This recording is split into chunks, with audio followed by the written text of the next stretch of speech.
피지컬 AI는 전북에서 시작해 대한민국 AI 주권을 결정짓는 산업이 될 것이다. 지난달 8일 도청 기자회견 당시 정동영 장관이 한 말입니다. AI 3대 강국 도약을 공약한 이재명 정부는 최근 피지컬 AI에 대한 예타 면제를 결정했습니다. 또 AI 분야 투자 계획을 발표하는 등 핵심 국정과제로 내걸고 드라이브를 걸고 있습니다. AI 불모지였던 전북에 1조 원 규모의 피지컬 AI 실증 사업을 유치한 주역이지요. 정동영 통일부 장관과 함께 정부 서울청사에서 피지컬 AI에 대한 전북의 미래와 과제에 대해 이야기를 나눠보겠습니다. 네, 장관님 안녕하세요. 네, 반갑습니다. 환영합니다. 네, 7월 25일에 임명이 되셨으니까 벌써 한 달가량이 지난 것 같습니다. 예. 인사청문회 또 취임사에서 여러 가지 인상적인 장면을 많이 국민들에게 보여주셨는데 20년 만에 와서 보시니까 과거와는 또 상황이 많이 달라지셨죠? 어떻습니까? 먼저 JTBC 전주방송 그리고 이승환 앵커의 통일부 방문을 환영합니다. 네. 20년이라고 하셨는데 이제 10년이면 강산도 변한다 이런 말이 있잖아요. 그러니까 강산이 두 번 변하는 시간이 지났는데 제가 이제 20년 전에 통일부 장관을 했고 와 보니까 완전히 폐허가 돼 있는 거예요. 뭐 아시다시피 금강산 관광도 없어졌잖아요. 예. 200만 명이 다녀오셨는데 또 개성공단 제 있을 때 이제 개성공단을 열었죠. 남쪽의 자본과 기술, 북쪽의 토지와 노동력이 결합해서 경쟁력 있고 값싼 중소기업 제품을 만들어내던 남북 통일의 작은 통일이라고 불렸던 이 개성공단도 사라져 버렸어요. 네. 그래서 완전히 남북 관계는 폐허가 돼 있습니다. 사실 탑을 쌓기는 어렵지만 그걸 무너뜨리는 건 한순간이에요. 지금 이 폐허 속에서 다시 금강산도 열어야 되겠고 그리고 개성공단도 다시 재가동을 해야 하는 과제가 있는데요. 이제 최근에 한미 정상회담에서 이재명 대통령께서 이제 트럼프 대통령에게 김정은 위원장도 좀 만나주시고 한반도에서 오래된 이 분단과 적대의 세월을 좀 끝내달라, 평화의 세기를 좀 열어달라, 피스메이커를 해주시고 나는 페이스메이커를 하겠다, 도와주는 역할을 네. 하겠다.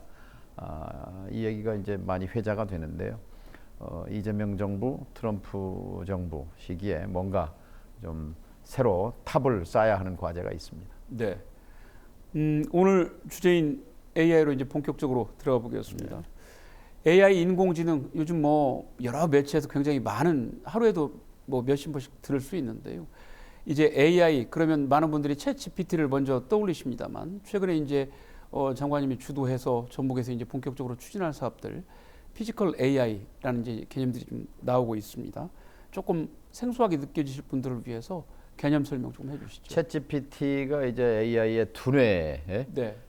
라고 한다면 피지컬 AI는 이제 피지컬 이걸 영어 단어에 이제 물질의 물리 또 신체 이런 뜻이잖아요. 예. 그러니까 팔과 다리를 달고 챗GPT가 밖으로 걸어 나온 거다 이렇게 말할 수 있고요. 이게 이제 피지컬 AI 세상이 되게 되면은 이제 공장도 이제 AI가 돌리게 되고 제조, 의료, 교육, 또 국방 전 세상의 모든 분야가 이제 피지컬 AI 세상이 되는 거죠. 네. 지금 아직 완성된 기술은 세계적으로 없습니다. 대한민국이 피지컬 AI에서 앞서가자. 그리고 그 피지컬 AI의 대한민국 본산을 전라북도가 좀 해보자 하는 것이 전북 피지컬 AI 선도 사업의 목적이자 방향입니다. 네. 흔히 우스갯소리로 대한민국이 손톱깎이부터 비행기까지 모두 다 만들 수 있는 나라라는 그런 그렇죠. 우스갯소리가 네. 있습니다. 뭐 달리 얘기하면 실제 그렇죠. 그만큼 제조업 강국이라는 이야기인데 방금 말씀하신 피지컬 AI 같은 경우에도 특히 이 제조업과 결합했을 때 또 강한 시너지 효과가 나타날 수 있는 부분이지 않습니까?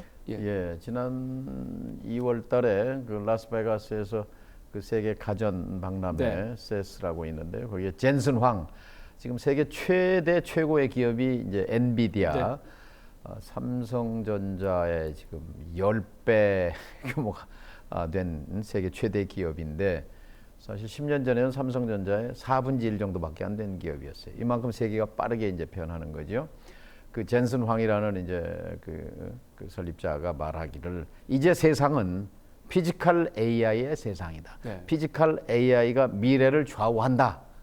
이렇게 함으로써 이제 전 세계가 여기에 이제 경쟁적으로 그 관심을 갖고 뛰어들고 있는데요. 피지컬 AI에 관련해서는 지금 사실 미국, 중국, 일본, 독일 네 나라가 중요한데요. 미국은 제조업 기반이 없어서 좀 애로사항이 있고 역시 중국입니다. 중국이 지금 달려가고 있는 중인데 한국이 어떻게든 중국과 경쟁해야 하는 처지입니다. 네. 실제로 올해 2월 달에 현대자동차의 그 AI 테스트 베드 공장이 있다는 싱가포르의 글로벌 혁신 센터도 다녀오셨잖아요. 예. 여기는 어떻게 가시게 되고 또 가서 어떤 걸 보고 오셨는지요? 제가 그 조직하긴 했는데 저는 일정상 가진 못하고 예. 우리 팀들이 한 10여 명 갔다 왔습니다. 네. 뭔 얘기냐면은 지금 현대자동차가 세계 3대 그룹으로까지 올라섰잖아요. 네. 그 경쟁력 강화를 위해서 이 다크 팩토리, 그러니까 사람이 없는 네. 뭐 검은 공장이 아니라 사람이 없이 AI가 작동하는 네. 무결점 공장을 지향하는 그런 모델을 싱가포르에 지금 가동하고 있어요.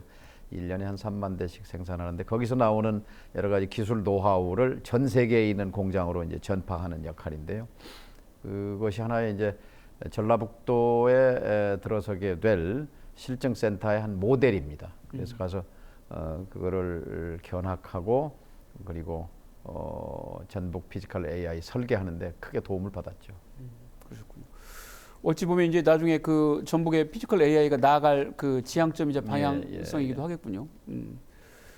2022년 11월 30일 어찌 보면 이제 인류 문명사에서 조금 기록적인 날이 아닌가 싶은데 바로 그렇습니다. 이제 앞서 언급된 챗 GPT가 처음 세상에 선보인 날입니다. 이제 과학계에서 예측했던 것보다도 상당히 빨리 등장을 해서 또 깜짝 놀래킨 면이 있고 앞서 장관님께서 설명해 주신 젠슨 황의 그 표현처럼 이제 AI와 로봇가 결합되는 것도 10년 안에 이루어질 것이다. 이런 그 미래에 대한 전망들이 지금 속속 나오고 있는데 이런 것도 현재 추세로 놓고 보면 상당히 빨라질 수도 있는 것이지 않습니까? 어떻게 보시는지요? 예, 22년 11월 31일 또 말씀해 주시니까 그게 굉장히 중요한 꺾어지는 변곡점입니다.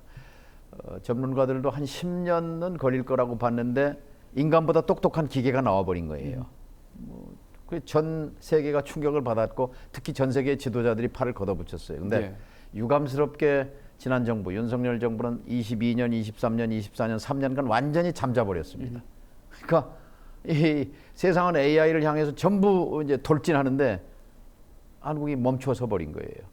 그래서 이제 이재명 정부가 새로 등장하면서 지금 이거 큰일 났다. 이대로 가면 낙오자가 된다. 이래서 지금 이제 서두르고 있는 건데요.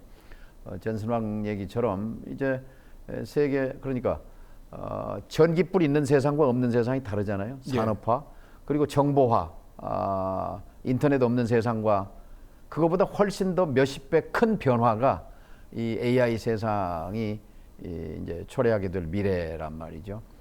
거기에 우선은 대한민국이 경쟁력을 갖는 것이 중요하고 이 대전환의 시대에 사실 전라북도는 상대적으로 보면 아무것도 없는 아직도 농사가 주인 그런 지역입니다. 네. 우린 새만금만 쳐다봤는데 이 AI의 대전환의 시기에 또 낙오해 또 빠져버리면 배제되면 길이 없지 않은가.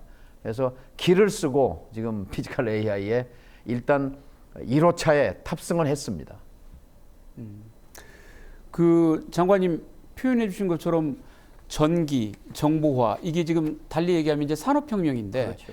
우리가 이제 과거에 1차, 2차, 3차 산업혁명은 커다란 어떤 그 기술 변혁이 일어났고 또 이걸 통해서 강한 기술력을 가진 나라가 경제적으로 또 세계를 지배하는 그런 과정이 이제 점점 심화되어 왔지 않습니까? 이제 현재는 이른바 4차 산업혁명 시대라고 하고 그 4차 산업혁명기에 또 가장 관심을 많이 모으고 있는 총화가 이제 바로 이 AI인데 아까 잠깐 언급해 주셨습니다만 그 세계 각국의 경쟁도 지금 상당히 치열하게 전개가 되고 있잖아요.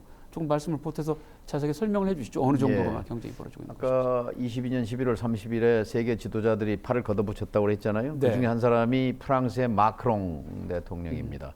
이대로 가면 프랑스가 낙오한다. 그래서 국민과의 대화를 통해서 뭐라고 했냐면 이제 인사, 예산, 정책 모든 것을 쏟아부어서 프랑스가 AI로 도약해야 되겠다. 이런 얘기와 함께 이 미국에 있는 프랑스 출신 과학자들을 대거 유치하기 시작합니다. 네, 네. 왜냐하면 그 인재 양성을 해갖고는 어느 세월에 그러니까 미국에 가서 활동하고 있는 프랑스 출신들을 모셔다가 이제 프랑스의 독자 AI 파운데이션 모델도 만들고 이제 AI 확산을 하게 되는데 그때 이제 문제가 된 게 뭐냐면 연봉 문제였어요. 아하. 미국에서 빅테크 큰 대기업에서 이 고액 연봉을 받는데 이게 조건이 안 맞는단 말이죠. 그때 대통령이 연봉 문제 내가 해결하겠다. 맘 놓고 오시라. 이게 사실은 그래서 개인이든 가정이든 기업이든 국가든 지도자가 중요한 겁니다. 지도자가 어떤 방향을 제시하느냐. 그러니까 여기서 한 가지 소개하고 싶은 것은 1998년 IMF 상황입니다. 예. 그때 새로 대통령 당선자 김대중 당선자였습니다. 예. 첫 번째 외국 손님을 모신 분이 누구냐면 손 마사요시, 손정희 소프트뱅크 회장이었어요. 그렇습니다. 예. 제가 그때 당선자 대변인이었는데 옆에서 봤어요. 뭐라고 질문했느냐 김대중 당선자가 한국이 산업화 과정에서 우리가 뒤처졌습니다. 그런데 정보화 혁명이 지금 일어나고 있는데 정보화에서 앞서가려면 어떤 국가 전략이 필요한지 조언을 좀 듣고 싶습니다. 그때 한 말이 뭐냐면 손정희 회장이 정보화에서 앞서가려면 국민이 컴퓨터를 잘 다룰 줄 알아야 됩니다. 컴퓨터를 잘 쓰는 국민을 만드십시오. 저 군대에서 교도소에서 주부들에게 컴퓨터 교육시키고 PC가 너무 비싸니까 예. 보급형으로 50만 원짜리 만들어서 널리 보급을 하시라고. 그대로 했습니다. 그래서 불과 한 2, 3년 만에 한국이 전 세계에서 인터넷 속도가 가장 빠른 나라가 되고 컴퓨터를 가장 잘 쓰는 나라가 돼서 정보화에서 우뚝 일어섰거든요. 그렇죠. 지금이 바로 그런 시기입니다. AI로의 대전환이 일어나고 있는데 여기서 전북이 선두로 좀 치고 나가자 그런 뜻입니다. 최근에 그 이재명 대통령이 빌 게이츠 회장이 와서 만나고 예. 나니까 그 당시에 김대중 대통령께서 그 손정희 회장과 만난 얘기가 또 다시 이렇게 예. 회자가 되고 많은 관심을 불러일으킨 것을 봤습니다. 장관님께서 지난 7월에 중국에 있는 화웨이 AI R&D 센터를 다녀오셨잖아요. 어찌 보면 그때 인사청문회 준비로 굉장히 바쁜 시기인데 그 짬을 내서 중국을 다녀오셨단 말이에요. 왜 가셨습니까? 왜냐하면 왜 전라북도냐 하는 게 정부에 있었어요. 네. 전라북도는 산업이 별로 없는데 무슨 피지컬 AI를 한다고 그러냐. 이제 그거를 피지컬 AI에 대한 그 예산이 결정적으로 이제 결정되는 시점이었기 때문에 중국에 가서 상해에 가서 보고 이제 백문이불여일견입니다. 그러니까 이 중국의 화웨이 그 원래 통신장비 회사인데 지금 이제 AI 반도체 회사로 탈바꿈해서 예. 지금 그 젠슨 황 엔비디아의 그 CEO가 뭐라고 그러냐면 우리의 라이벌은 화웨이다 이렇게 말해. 지금 미국이 화웨이를 죽이려고 엄청 제재하고 퇴출했는데도 불구하고 지금 우뚝 섰거든요. 그랬죠. 근데 상해에 서울의 여의도만한 면적 한 50만 평에다 그 땅에다 인공 호수를 팠어요. 호수를 파고 그 주변에다가 유럽의 그 고풍스러운 대학 건물을 한 150개를 신축으로 지었어요. 짓고 거기에 올 연말까지 3만 5천 명의 공과대학 석사, 박사 젊은 인재들을 모았습니다. 이 사람들이 그 건물마다 헬스, 그 피트니스 센터가 있고, 예, 예. 레스토랑, 식당이 있고, 그다음에 카페 있고, 그러니까 거기서 먹고 마시고 잠자고 24시간 연구하고 그런 젊은이들이 20대, 30대 초반의 젊은이가 3만 5천 명이에요. 제가 오후에 가서 이제 6시쯤 되니까 각 건물에서 그 젊은이들이 쏟아져 나오는데 반팔에 반바지에 정말 눈이 초롱초롱하고요. 한국의 20대는 지금 어디가 있는가 하는 생각에 큰 쇼크를 받았는데요. 아까 미국, 중국, 한국, 독일이 이제 피지컬 AI에서 앞서갈 수 있다 했는데 미국은 이제 제조업 기반이 없어 약하고 네. 독일은 비싸고 느리고 한 네. 점에서 이제 중국과 한국이 맞수인데 지금 중국은 그 소버린 파운데이션 모델도 딥시크라고 해서 이미 세계를 흔들어 놨잖아요. 예, 예. 그리고 플러스 이제 중국에서는 피지컬 AI를 자기들 말로 AI 플러스라고 바꿨습니다. 아하. AI 플러스 의료, AI 플러스 제조, AI 플러스 국방, AI 플러스 교육. 이미 실생활에 깊숙이 들어가고 있어요. 우리가 늦었죠. 네. 그래서 지금 전라북도에 들어서는 이 피지컬 AI 선도 사업 실증센터 이게 지금 굉장히 급하게 됐습니다. 아까 그 마크롱이 미국에서 인재를 유치하기 위한 그 사례도 말씀해 주셨습니다만 중국도 뭐 최근에 제가 들어보니까 뭐 천인계인가 하는 그런 계획을 가지고 천인 계획. 예, 그래서 아주 그 유력한 그 연구자들을 굉장히 우대해서 미국에서 이제 네, 데려다가 유입시키는 거죠. 예, 그러니까 자체 육성하고 또 외부에 나가 있는 그 인력들을 데려오는 정책을 이렇게 병행을 한다고 하던데 우리도 지금 조금 한 발 뒤쳐졌습니다만 그런 정책들이 다 두루두루 뒤따라야 될 것 같군요. 뭐보다도 얼마 전에 이제 저 공영방송 예. KBS에서 예. 공대에 미친 중국, 아하. 의대에 미친 네. 한국 그 프로그램이 다큐멘터리가 예, 예. 일부러 방송돼서 상당히 충격을 줬습니다만 중국은 이제 350만 명이 1년에 공대 졸업생이 나옵니다. 석박사 졸업생이 수십만 명이 쏟아져 나옵니다. 우리 한국이 지금 공대 졸업생이 한 10만 명 되는데요. 예. 근데 일단 충격적인 것은 올해 서울공대 신입생이 작년에 750명 들어왔는데 150명이 중간에 그만뒀어요. 아, 왜 그만둔 줄 아세요? 의학계열 간다고 그랬습니까? 이게 대한민국 현실이거든요. 네, 네. 그래서 참 큰일 났습니다. 네. 정책적으로 좀 많은 보완이 좀 뒤따라야 될 것 같습니다.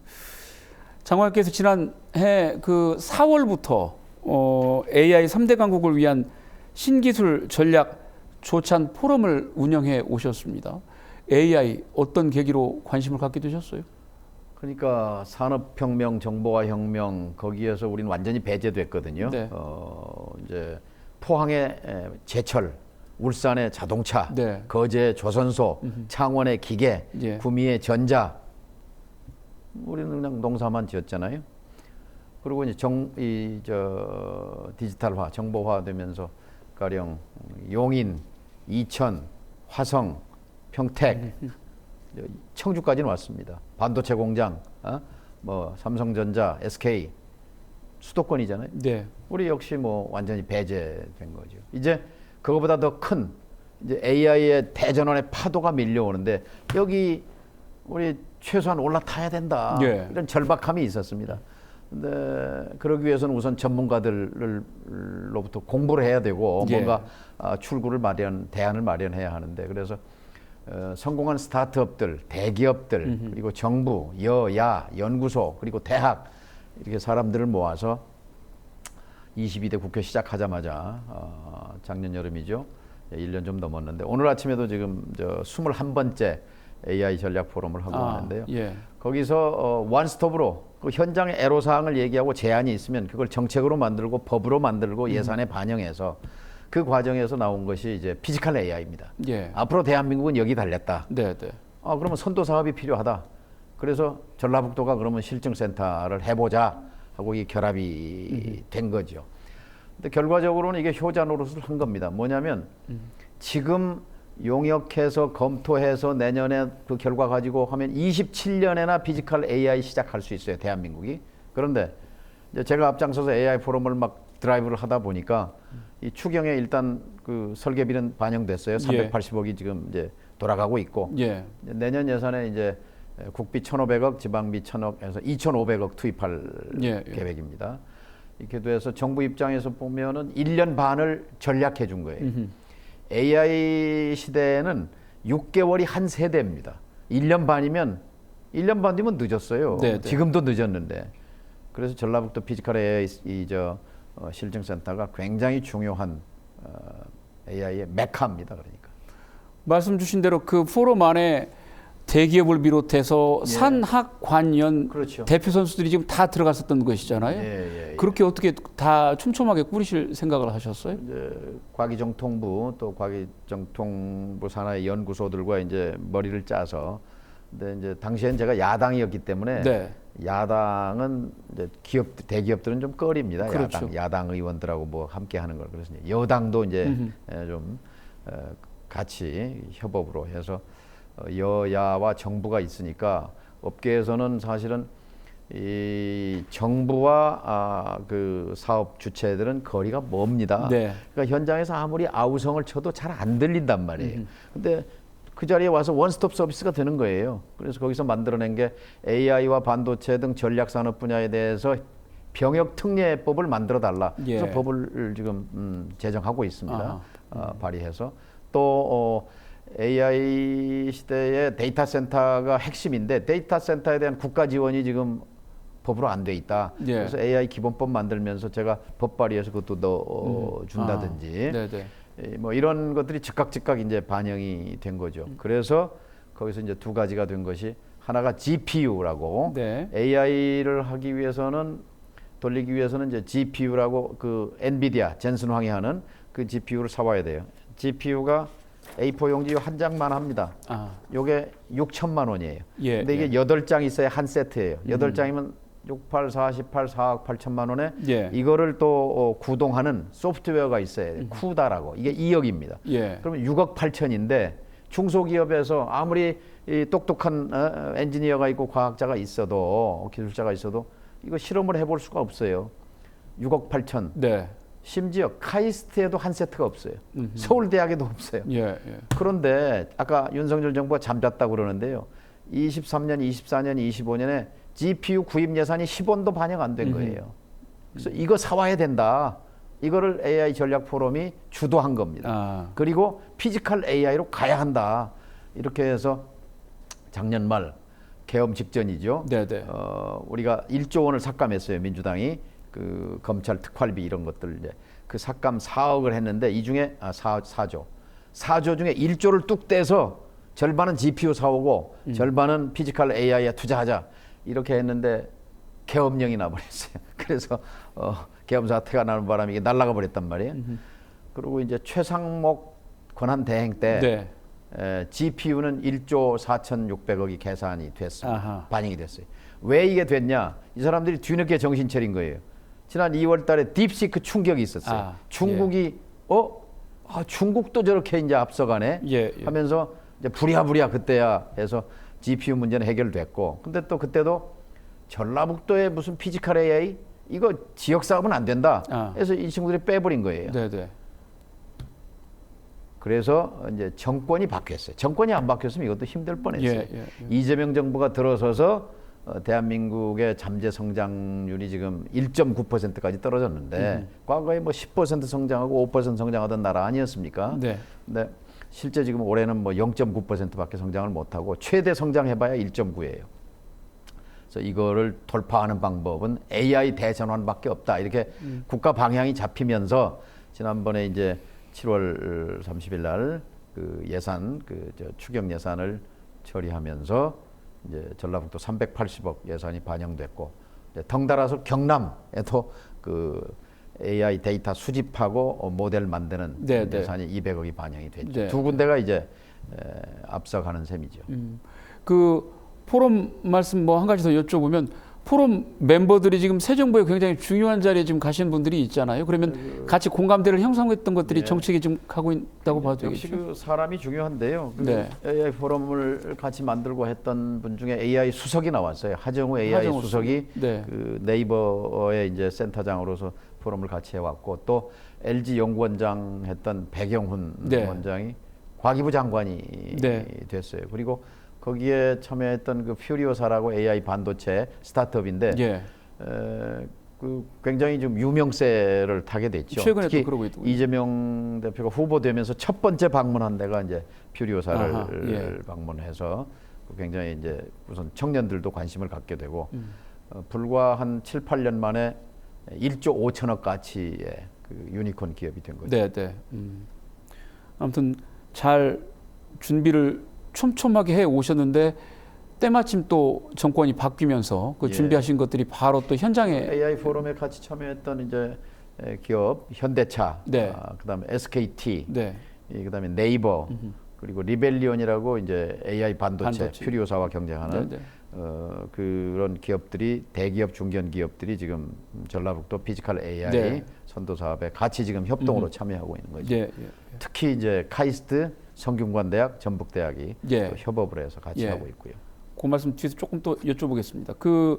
어쨌든 그런 쭉 활동을 통해서 지금 피지컬 AI 실증 사업을 전북에 유치를 하셨습니다. 지금 사업 규모를 총 한 1조 원 규모로 발표가 되고 있는데, 이 실증 사업하면 이제 새로운 정책들이 왔을 때 맨 처음에 지금 들어가는 사업들이기도 하잖아요. 구체적으로 이게 피지컬 AI 실증 사업이 어떤 사업인지 좀 소개를 해주시죠. 대한민국에 수십만 개의 제조업이 있습니다. 네. 근데 제조업이 이대로는 경쟁력이 없거든요. 네. AI 전환을 해야 돼요. 물론 일자리가 이제 사라진다는 걱정이 있는데요. 정보화되면서 많은 일자리가 없어졌지만 많이 또 더 생겼어요.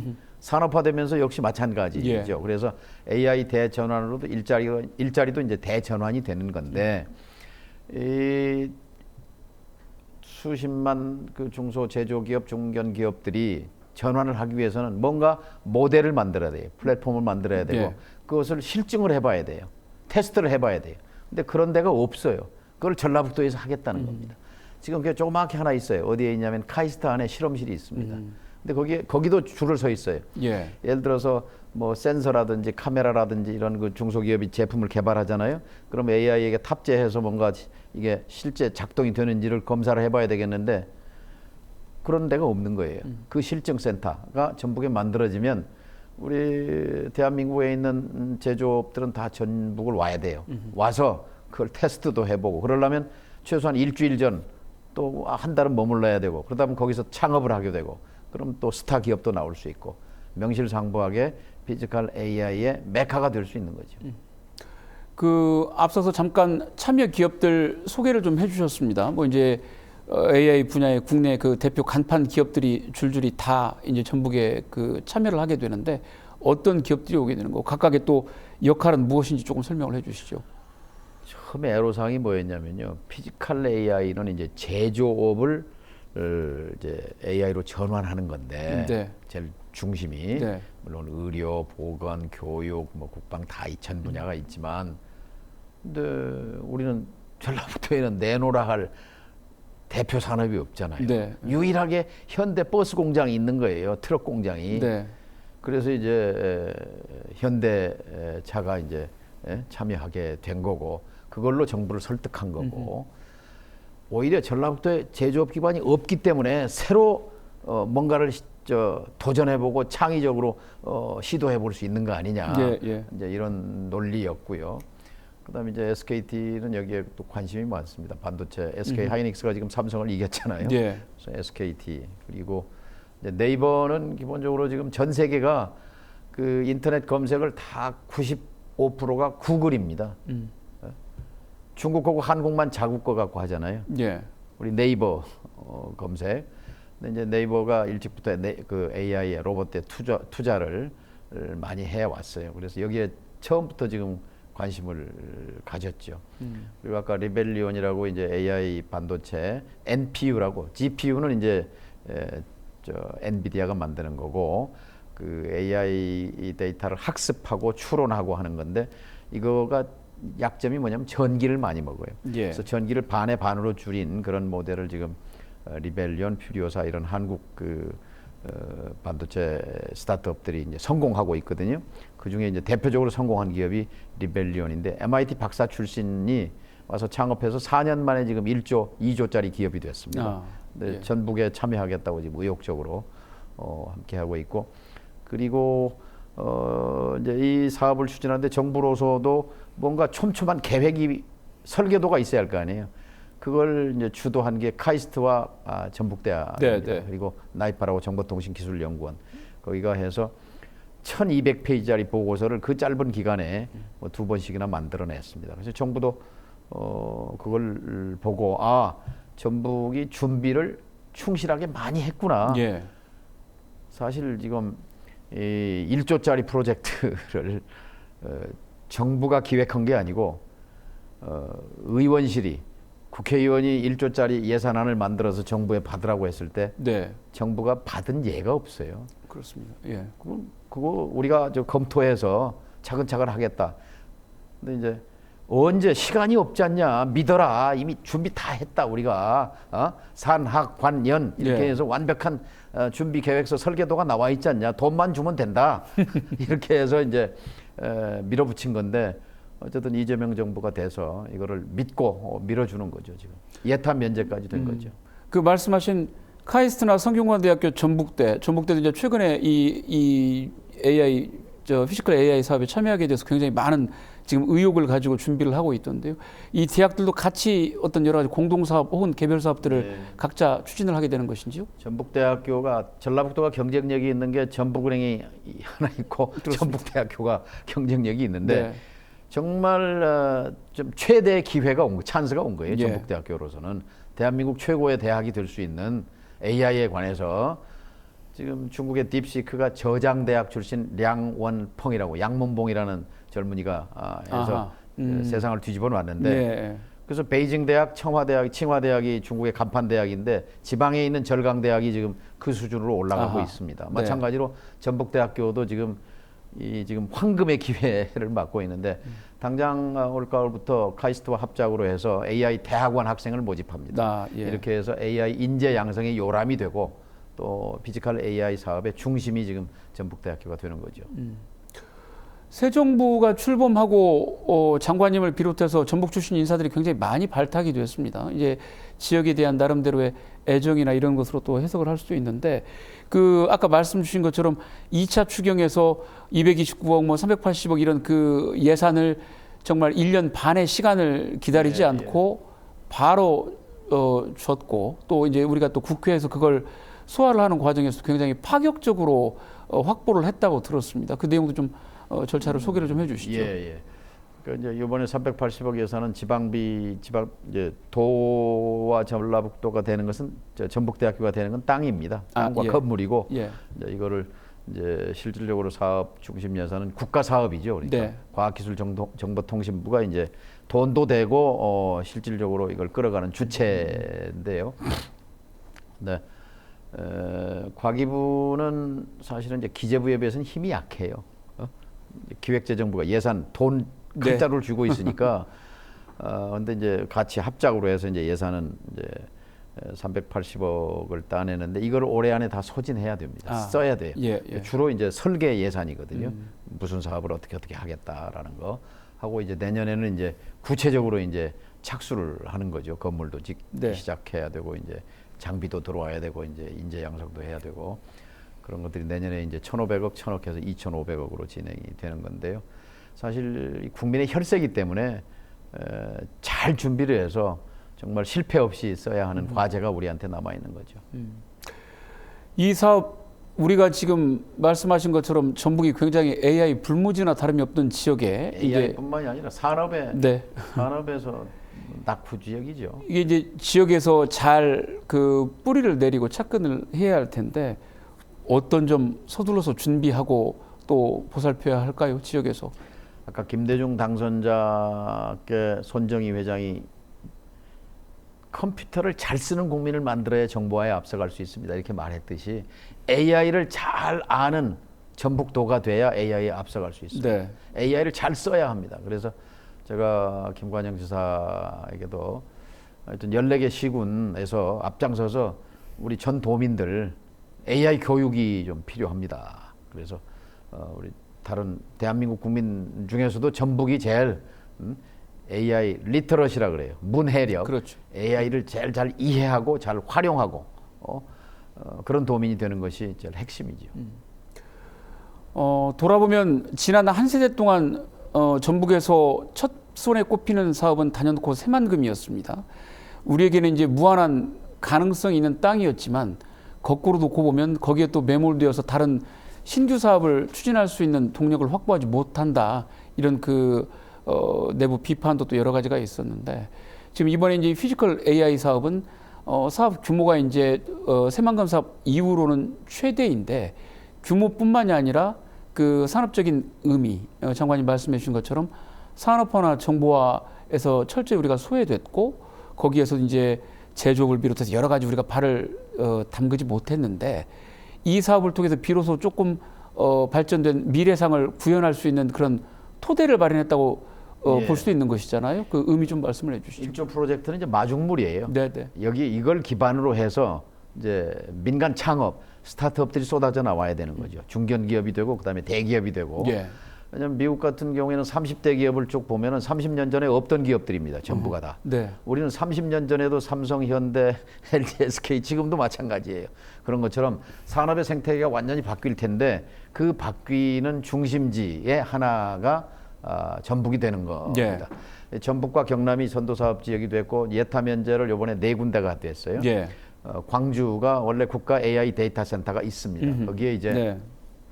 AI 선도밸리 사업이라고 해서 이제 자율주행을 중심으로 해서 그것도 예타 면제가 됐고 대구는 이제 로봇 원래 그러니까 광주나 대구는 원래 있었어요. 네. 그것이 이제 전라북도 덕을 본 거예요.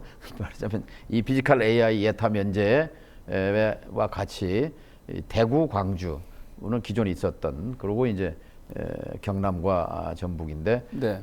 이제 그 피지컬 AI에 관해서는 본산이 전라북도인 거죠. 그 말씀 나온 김에 어쨌든 우리가 다른 산업적인 측면에서 그 언급하신 새 지역에 비해서는 상당히 여유에 있는 것이 사실이기 때문에 그렇죠.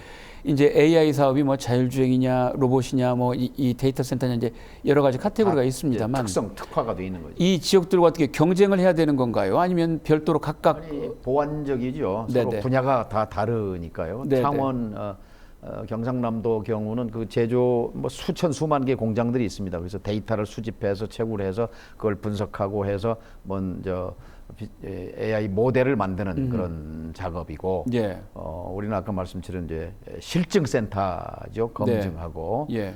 하는 기능이고 로봇과 자율주행은 이제 그거에 이제 특화된 분야고 해서 서로 보완적이죠. 그러니까 앞으로는 17개 시도에 다 확산돼야 할 대한민국 전체가 이제 AI의 대전환, AX라고 합니다. 예, 이렇게 예. 전환하는데요. 또 여기 하나 특기할 만한 게 이게 단순히 전북 피지컬 AI 센터를 넘어서서요. 이번에 이제 한미 정상회담에서도 이제 확인이 이제 뭐 관세 협상 이제 마무리가 됐잖아요. 예. 우리가 지금 3,500억 불을 미국에 투자하기로 하고 관세율을 15%로 이제 낮췄는데 3,500억 불 중에 1,500억 달러 우리 돈으로 하면은 그게 한 200조쯤 되는 돈이에요. 예. 그 돈이 이 조선업에 이제 미국의 조선업을 부흥하는데 이제 네. 쓴다 이렇게 돼 있고 그다음에 1,000억 불 정도는 원자력 쪽에 이제 원전 쪽으로 가게 됩니다. 그리고 이제 나머지 부분이 이제 반도체, 바이오 등등인데 여기에 중요한 패키지로 피지컬 AI가 들어갑니다. 그러니까 예. 한미 간의 그 피지컬 AI 동맹, 피지컬 AI 협력 이렇게 되는데 이렇게 되면 전북 피지컬 AI 검증센터가 이 테스트 베드가 대한민국을 벗어나서 글로벌 차원으로 갈 수 있습니다. 그런 무한한 가능성이 있는 거죠. 그러기 위해서 전라북도가 정말 새만금 이후에 180만 도민이 똘똘 뭉쳐서 이 AI 학습도 하고 AI에 좀 열정을 가질 필요가 있다고 네. 생각합니다. 그 정부가 그 장관께서 말씀하신 것처럼 일단 AI에 관련된 예타를 굉장히 발빠르게 면제를 발표를 했습니다. 그리고 또 최근에는 이제 그 기재부 장관 비롯해서 AI라든지 그 AI를 필두로 한 첨단 산업에 집중 투자를 하겠다라는 정부 그 5개년 또 계획도 발표를 했단 말이에요. 이제 새 정부 차원에서 이 분야에 굉장히 강한 드라이브를 걸고 있다고 보여지는데 국무회의 분위기 좀 소개를 해주시죠. 어느 정도? 제 바로 국무회의 옆자리가 누구냐면 구윤철 부총리예요. 경제부총리인데 네. 네. 이분이 윤석열 정부 3년 동안 놀면서 책을 썼어요. AI 혁명이라고. 아하. 그래서 이분의 지론이 뭐냐면 피지컬 AI로 대한민국의 저성장을 극복해야 된다. 아. 그래서 저한테는 엄청난 원군이죠. 네네. 자, 이분은 이제 대한민국 전체의 AI를 보는 거지만 저는 동시에 기왕이면 전북 피지컬 AI 이거 대한민국 AI 전환의 핵심 사업으로 좀 하자고 기회 있을 때마다 얘기합니다. 그리고 아까 AI 수석이 우리 전략 포럼에서 네. 나왔고 해서 지금 뭐 팀 플레이가 가능한 상황이죠. 대통령도 지금 이 부분을 그 일본 공약으로 지금 해서 AI 네. 3대 강국 추진을 상당히 드라이브를 걸고 계신 거잖아요. 제가 작년에 민주당 안에 예. AI 강국위원회 위원장이었습니다. 예, 예, 예. 근데 이제 25년 올해 1월 달이 되면서 제가 이재명 당시 당 대표에게 이거는 내가 부위원장을 할 테니까 아하. 당 대표가 위원장을 맡아서 아. 이건 대선에도 브랜드 효과가 있는 거니까 예, 예. 저 좀 대표가 위원장을 좀 해주시오 해서 AI 강국위원장이 이재명 대표, 제가 부위원장을 했었죠. 그랬더니 이번에 민주당의 지금 새로 당 대표가 된 정청래 대표가 이거 AI 위원회는 내가 위원장 하겠습니다. 지금 이렇게 돼 있죠. 네, 네. 최근에 이제 그 전주 안주 통합이 그 추진이 되고 있습니다. 장관님께서 굉장히 마음속으로 염원하고 계신 것으로 제가 알고 있는데 이제 피지컬 AI 사업이 애초에 이제 이서 중심으로 논의가 되고 이러다 보니까 통합이 성사가 되면 뭐 별 문제가 없겠습니다만 만약에 이제 통합이 안 되면 바뀔 수도 있는 거 아니냐 혹은 또 일부에서 바꿔야 하는 거 아니냐 이런 그 목소리를 내시는 분들도 있더라고요. 저도 그런 얘기 듣고 있습니다. 네. 공교롭게 전북대학교 땅이 완주 이서에도 있고 김제 공덕에도 있고 있어요. 네네네. 있는데 사실은 지금 이 기세를 탔을 때 예. 사실 대한민국 이 전라북도가 뭔가 좀 진취적이고 좀 미래지향적으로 갈 필요가 있습니다. 저는 그런 점에서 예. 완주 전주 통합이 필요하다고 보는 사람이에요. 그러니까 눈앞에 코앞에 이해관계 뭐가 손해고 이익이고 이러다가 전라북도가 이렇게 됐거든요. 이러다가 전라북도가 이렇게 된 거예요. 네네. 그러면 지금은 좀 시선을 멀리 봐라 이 말이죠. 제가 전주 덕진구 지역 국회의원 일만 하는 게 아니듯이 예.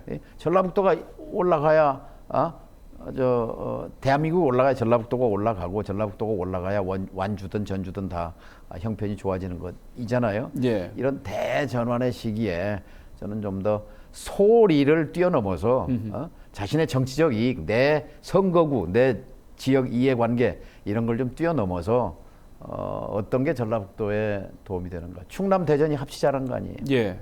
대구 경북이 합치자는 거 아니에요. 예, 예. 덩치를 키워야 경쟁력이 있는 그건 불문가지죠. 그런 차원에서 좀 봤으면 좋겠고요. 그다음에 김제에서는 오매불망 완주가 통합에 실패하게 되면 예. 김제로 와야 된다 하는 걸 지금 강하게 드라이브 걸고 있는 거죠. 그 직접적으로 여쭤보면 변경 가능성 있습니까? 저는 이제 지금 예민한 시점이기 때문에 말씀을 이렇게 쉽게 드릴 수는 없지만 네네. 어쨌든 지금 완주가 피지컬 AI로 대한민국의 중심이 되는 것, 그것이 전라북도의 중심이 되는 예. 것, 그런 차원에서 통합 문제를 바라봤으면 좋겠습니다. 어쨌든 그 베이스 캠프는 논외로 치더라도 이 사업이 추후에 지금 김제도 어쨌든 관심을 갖고 있고 그 장관님의 지역구인 전주시에서도 이 사업에 대한 여러 가지 참여 그 의지를 나타내고 있단 말입니다. 뭐 일부는 또 참여를 하게 될 것이고요. 사업이 진행되면서 이 피지컬 AI가 지역적으로나 사업의 내용 면에서도 확장 가능성이 여전히 있다고 보시는 거죠? 이거는 지금 백지입니다. 누구도 가본 길이 아니기 때문에 네. 거기다 그림을 어떻게 잘 그리느냐. 네. 이게 고양이를 그릴 수도 있고 정말 큰 사자 호랑이를 그릴 수도 있어요. 우리는 지금 호랑이를 그려야 하는 거죠. 장관님 생각하시는 피지컬 AI 강국으로서의 대한민국 또 그 안에서 전북의 모습 어떤 모습이 되기를 바라십니까? 우리는 정말 전 세계에서 6.25 끝났을 때 생각해 보세요. 폐허잖아요. 요즘 텔레비전에서 보는 그 가자 지구의 모습 보면 마음이 아픈데요. 네. 그게 1953년 전쟁이 끝났을 때 대한민국의 모습이었습니다. 그 폐허 속에서 민주주의를 만들었습니다. 그게 제일 큰 보물이에요. 그리고 산업화를 했습니다. 그리고 정보화에서 앞서갔습니다. AI 대전환, 저는 한국이 우등생이 될 거라고 생각합니다. 그 우등생이 된 AI 대전환의 세상에서 전라북도가 맨 앞자리에 있다. 생각해보면 얼마나 가슴 뛰는 일입니까? 네. 전주 완주 통합 이런 이해관계를 따질 게 아니라 그런 좀 우리 이 땅에서 자라는 우리 후세대 어린 세대들의 미래를 위해서 좀 통 크게 생각하고 좀 멀리 봤으면 좋겠다 이 말씀 드리고 싶습니다. 아까 그 화웨이 AI R&D 센터가 50만 평에 뭐 아주 그 좋은 건물 뭐 150개인가가 있다고 설명을 해주셨습니다만 지금 이 AI 사업이 우리 지역에 들어오면 뭐 제2의 판교가 될 것이다. 아니면 뭐 대한민국의 실리콘밸리가 될 것이다. 이렇게 또 표현을 하시는 분들도 많이 있더군요. 그게 이제 비전입니다. 네. 그러니까 이 피지컬 AI 캠퍼스 플러스 인재 양성의 요람을 거기에 지금 또 이제 내년도에 다시 인재 양성 1조 프로그램을 또 좀 시도해 보려고 합니다. 아하. 전라북도가 너무 많이 가져간다라는 그런 비난을 들을까 봐서 예. 뭐 이제 연말쯤에서 그 일단은 거기 이 설계 용역비 한 뭐 얼마를 이렇게 좀 예산에 반영하는 그런 전략으로 시도를 해볼 생각입니다. 피지컬 AI 사업 그 트랙과는 별도로 AI 인재 육성 인재 양성에 네네. 이제 그 화웨이의 그런 캠퍼스 같은 거를 네네. 전라북도에 좀 만드는 것이 제 꿈입니다. 네, 알겠습니다. 오늘 뭐 여러 가지 좋은 말씀 많이 해주셨는데 마지막으로 전북 도민들에게 전하고 싶은 말씀 있으면 한 말씀 해주시죠. 예, 예, 우리는 늘 그 상대적으로 빈곤감을 느껴왔습니다. 왜 저 서울을 오거나 아니면 대구, 광주, 부산 대도시에 가면 갔다가 돌아오면 허탈하잖아요. 불 꺼진 도시, 전주, 뭐 군산, 익산 대표 도시인데도 뭐 저녁이 되면 컴컴하잖아요. 네. 이제 세상은 변합니다. AI 세상, 우리 가보지 않은 세상인데 무한한 기회가 있습니다. 그 기회는 잡는 사람이 주인이에요. 그래서 전북이 그 기회를 잡도록 저는 전북의 아들로서 전북은 저의 어머니입니다. 어머니가 못 살잖아요. 어머니를 생각하면 늘 가슴이 짠합니다. 아들로서 도리를 다 해볼 작정입니다. 하여튼 저를 믿으시고 피지컬 AI 세상에 전북이 앞서가는데 함께 좀 뜻을 모아 주십사 이렇게 말씀드립니다. 네, 오늘 말씀 여기까지 듣겠습니다. 네, 정부 서울청사에 와서 정동영 통일부 장관과 함께 피지컬 AI에 대한 이야기를 나눠봤습니다. 어떻게 보셨습니까? 제조는 물론 물류와 농업, 국방까지 앞으로 피지컬 AI가 접목될 분야는 무한대로 확장될 전망입니다. 기술 선진국들이 저마다 구군을 걸고 AI 기술 경쟁에 나서고 있는 이유입니다. 산업화와 정보화에서 철저히 소외됐던 전북이 피지컬 AI로 지역, 나아가 대한민국의 새로운 희망을 싹 틔울 수 있도록 모든 역량을 모아야 할 때입니다. 오늘 순서 여기서 마칩니다. 함께해 주신 여러분 고맙습니다.